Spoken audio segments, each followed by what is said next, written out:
തിരുസന്നിധിയിൽ പുലർത്തുന്ന ഒരു നിഷ്കളങ്കതയും ഉണ്ട്, പിന്നെ ഒരു കമ്മിറ്റ്മെൻ്റ് ഉണ്ട് ദൈവത്തോടുള്ള.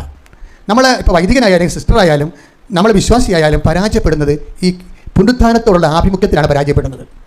പലർക്കും പുനരുത്ഥാനം ഈ പള്ളികളിൽ പുകയെ വിട്ട് ധൂപം കാണിച്ച് ഈ ഒരു ഗുഹ ഒരു സാധനം ഉണ്ടാക്കി വെച്ചിട്ട് ഒരു ഉണ്ണീശനെ ഒരു ഉയർത്ത കർത്താവിനെ പൊക്കിക്കൊണ്ട് വന്നിട്ട് വെടിയും പുകയും കാണിക്കുന്ന സംഭവമാണ്. അതല്ല സംഭവം, അതൊക്കെ പടമാണ് ശരിക്കും.